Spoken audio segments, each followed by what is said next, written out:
The chanting of the holy name is an exclusive activity to just be done with attentiveness and full awareness and absorption. One time I asked my spiritual master that if we are chanting the japa, same time we are also making a plan for our preaching services. What's wrong with that? Because ultimately both are Krishna conscious. Because when we are doing the japa, the thoughts of the worries about the daytime and the program and the services do come in the mind. So he was asking me a counter question. When you are addressing the deity, will you also eat a laddu with the other hand? He asked. I said, how can you do that? You can't go into deity room with a laddu and keep eating along with addressing the deity.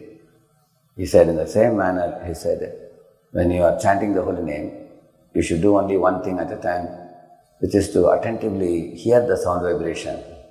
And when we hear the sound vibration of the holy name without offenses, gradually, when the mind gets cleansed, by the Lord's grace, Lord's form, Lord's qualities, Lord's activities will manifest by Lord's mercy.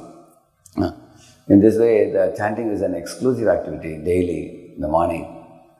Krishna himself says in the Bhagavad Gita, Yato yato nishchalati manaschanchalamasthiram tatastato niyanyaitat atmanyeva vasham nayet.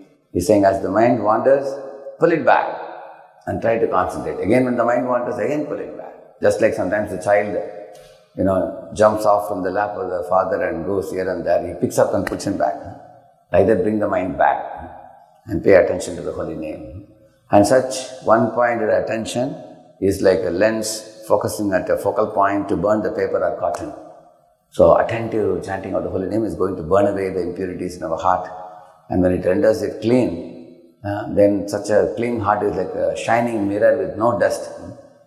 Then it can, reflect the beautiful form of Lord Vasudeva, Lord Krishna in the heart. And then eventually one can chant the pure name. Harinam Prabhu ki, Namacharya Haridas Thakur ki, Shri Prabhupada. Thank you very much.